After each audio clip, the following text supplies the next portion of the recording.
To praise China is selfish and immoral. I do not want to take away from or deny the achievements that China has managed to pull off over the past couple of decades. I also don't want to undermine or take away any national pride from any Chinese person. I firmly believe that everybody in China is more than entitled to be proud of what their country is, and proud of where they're from, and proud of their traditions, and proud of who they are. However, we also have to admit that there's a lot of funky things going on with China at the moment, and we also have to look at the kind of foreigners who praise China because they're not being truthful to you. And because I have the experience, I'm going to tell you why. I'm going to start out by talking about my own experience. Now, when I got to China in 2006, February of 2006, it was all just amazing to me. I loved it. It was beautiful. I arrived in Shenzhen, this sprawling city, this growing city, this beautiful city. So many interesting things to learn, so many different kinds of people, so much that just blew my mind. The food, the culture, the people, the girls, the everything, the electronics, the way business was done, the very sort of wing it, on the fly way things were done. I absolutely loved it and I enjoyed it. It was also a very big step up from me from South Africa. Not in all aspects, to be fair. There were a lot of things that are worse in South Africa and China, especially when I got there. Things like hygiene, cleanliness, the kind of products that are available. You know, I couldn't walk into a store and have access to all the things I was used to and all the things you do find in the Western world. You know, things like cheese, for instance, deodorant, things that I thought were sort of basic in every society. But China is different, and we have to acknowledge that. So that was all good and fun. I also, almost from the beginning, saw a very dirty and seedy side to China, and that's what I'm talking about here is prostitution, drugs, gambling, and how much, corruption, that kind of thing, how much that's ingrained in Chinese society. However, of course, I turned a blind eye towards the bad things because, especially in the beginning, I absolutely was loving my life in China. It's like any young man's dream to be walking around in a city and a country, because I did explore the entire of China. I've got documentaries about it. But to walk around in this society where anything is okay. You can walk around, like I said, drunk. I've said it many times. You can just be drinking on the streets, having a good time, causing a ruckus. No one understands you. You don't understand them, but no one stops you. So you can really just get away with anything. You've got beautiful women everywhere you look. Chinese girls, be completely honest, are very, very pretty. Girls from every country and culture are pretty, yes, but in China, you do tend to get, because of the massive population, a huge amount of women everywhere, especially in the big cities. Don't listen to these statistics about China having less women than men. Yes, they're true, but you wouldn't know it unless you went to the rural parts of China. In the cities, most often than not, from my experience, you'll see more women than men walking around in the service industry, etc., etc. Anyway, I'm getting away from my main point. You're getting a slew of foreigners who are praising China and basically going online singing the praises of how great it is and how much better it is than the West, etc., etc. And I used to be one of them to a certain degree. And it was pure selfish reasons for that. Coming from South Africa, I was dealing with a difficult upbringing, dealing with a difficult political background, the country where I was from. Dealing with a situation where there, for someone like myself, is very little opportunity in my country. I'm treated as the enemy 24/7. I am a minority who's discriminated against. And I was having a tough time of it, I'm not going to lie. Sure, I had a successful business, an IT business called Resolution Dynamics that I employed a couple of people would go and fix computers and networks and things. I had a pretty successful IT career prior to starting my business. I wasn't down and out and completely out of it, but it was incredibly hard work and the opportunities were few and far between. The economy was tanking and I was tired of being blamed for all of the world's problems. So when I went to China on my business trip, I first of all fell in love with the place, but I saw what was happening around me. I saw the opportunity. And so I went to China no real plans, just knowing it's the place to be. And I witnessed this incredible growth in China, this amazing economy, the way it just kind of hand over fist kept growing, skyscrapers going up overnight, and I saw a country transform in front of my eyes. And it was good. I was enjoying it. It was fantastic. But at the same time as witnessing all the good, I was witnessing a lot of bad too. And I found it difficult to acknowledge the bad that I was seeing around me. And that was because I was enjoying the fruits of all the good. And I knew that in China, if I were to talk about politics, that it would be the end for me. This is actually the biggest problem, to be honest.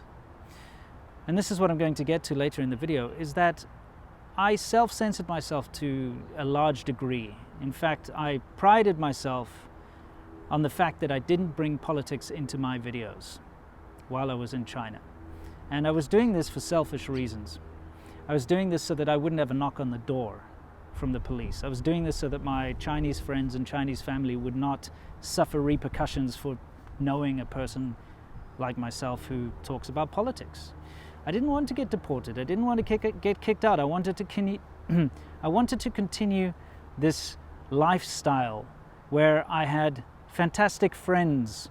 I could go out every night of the week if I wanted to and get horribly drunk and enjoy myself and really explore and keep exploring this massive country of China and keep discovering new things.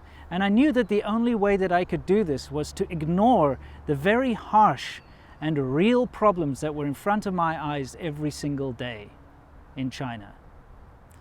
I'm going to use the recent NBA scandal, the Tiffany's & Company scandal, the Blizzard scandal, as an example. This is a very broad example, and this is something I think that everybody out there can connect with, because if you don't live in China, there's a lot of things that you wouldn't really care about or know. But let's take the NBA. You know, the Houston Rockets are incredibly famous in China. In fact, one of China's biggest heroes, Yao Ming, who you probably know him from this meme, but he's this incredibly tall Chinese guy, the first Chinese man to ever be, you know, in the NBA. He's an international superstar. Everybody knows his name. He's on advertising all over China. And he is a hero to Chinese people. Not only did it give this Yao Ming guy a platform to go out there and prove that China can do everything and be a part of something like the NBA, but all of my Chinese friends love the NBA. They absolutely love the NBA. When I was teaching English and I asked people what their hobbies were, for the guys anyway, 99.9% of them would say watching NBA or playing basketball. And you see people playing basketball after hours, after work. I've done a video about this way in the past, but it's a big part of China. Basketball and NBA is probably the most popular sport. So when China bans the NBA, and by banning the NBA I mean immediately prevents any of the games from being screened through any platforms, any TV shows, anything like that, condemns the NBA and starts getting netizens and citizens outraged about the NBA to the point where they're starting to send support messages for the September 9/11 terrorist attacks. You've got to see you're dealing with a very sick system. Now, what happened with the NBA, if you don't know, it's very simple. One of the managers of the Houston Rockets sent a pro-Hong Kong tweet, something like support Hong Kong, support democracy, something along those lines. Anyway, fairly innocuous, his own personal tweet. And because of that, massive amounts of outrage happened. NBA got cancelled. Of course, he backpedaled, deleted the tweet, put out an apology, which is the wrong thing to do, by the way. That's what they want. This is what this all-controlling totalitarian government wants, is they want everybody to only ever say what they think is acceptable. And if you don't say what's acceptable, you will be punished. This is what Chinese people have to put up with. And I think it's good that this has happened because the rest of the world can start to see what's going on inside of China. So the end result is that the NBA is groveling on its knees, trying their best to apologize to China to make them stop banning them and let them show the NBA on TV again. But we have to look at the flip side of this. We have to look at all of the outrage. The people that are calling the September 9/11 attacks good because now they can have freedom of speech. So if that manager can say, support democracy in Hong Kong, we can say, let's support those terrorists from 9/11. Those kind of tone-deaf, disgusting comments that we're getting from people like this are condoned. You don't see the Chinese media coming out and saying, no, that you can't say that. They're not condemning these disgusting tweets. They're not condemning these attacks. They're not condemning the doxing, the bad behavior, the harassment, and by not condemning it, they are condoning it. Let's make this very, very clear. So why is it that the NBA, which has given, and of course taken a lot from China too, but has given a lot to China and has been a massive source of inspiration for generations now, or this previous generation I should say, why do they have to suffer such punishment over an innocuous tweet where all of the Chinese netizens can make the worst kind of insensitive, terrible tweets and there's no repercussions for that? Why is that not condemned? Why is it that every single time things get out of hand in China and somebody does something really bad in the name of nationalism, smashes stores, burns cars, does things like that, if the government ever releases a statement, it's kind of like, oh yes, they were being maybe a little bit too patriotic, but they never condemn it. They never say, that was bad, that was wrong. This is a big issue. And we can now see this not only through the NBA, but through things like Tiffany and Company. What was that thing? The Dolce & Gabbana? Okay, things with Tiffany and Company, who took a photograph before the Hong Kong protests even started. And when they used it, some Chinese netizens are saying, oh, that looks very similar to the Hong Kong, like block the eye thing, which is like a symbol for the Hong Kong protests. So now they have to backpedal and remove all their pictures and apologize. The Dolce & Gabbana people being called racist because they made an ad with someone using chopsticks. Never mind the Chinese commercials that show black people being turned into Chinese people by washing them in a washing machine.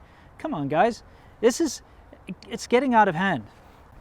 These kind of punishments hitting these big corporations are just basically the tip of the iceberg. In China, things like intellectual property, companies are basically forced to accept the fact that their products are being copied out in broad daylight. For instance, when I went into Dongmen just not that long ago, a couple of months ago, you've got so many different New Balance knockoff shops, actual shops, all within the same block. This is out in the open in the biggest tourist shopping destination in Shenzhen, and it's fine, it's condoned. And a company like New Balance, if they want to keep their China share, they can't kick up a stink about it. And if they did take it to court, they'd lose anyway in China. So big companies have been capitulating for years and years and years in China in order to get a little bit of that share. Chinese people as well have been totally capitulating in order to get their little share of a peaceful life. A lot of people think I'm anti-China and anti-Chinese. I'm not at all. In fact, I'm very pro-China, very pro-Chinese people. My wife is Chinese. My friends are Chinese. I love China. I explored China. I made television documentaries about China. The list goes on and on. But it's the government and the way it's attacking people and controlling people that I have a problem with. We need to wake up. And next time you see somebody praising China, who's not Chinese, because you have to understand they don't have a choice in the matter. Chinese people are brought up to be nationalistic, and if they do go against the government, they will face repercussions. I'm talking about foreigners who praise China. There's nothing wrong with praising the good sides of China, absolutely nothing wrong. But ask them to say something bad about China and see what they do. See if it's possible, because they're probably just in the same boat I was, living a life that's better than where they're from, living a life with more opportunities than what they're used to, and they're so afraid of losing those opportunities and afraid of losing that lifestyle that they're willing to ignore the very blatantly bad things around them.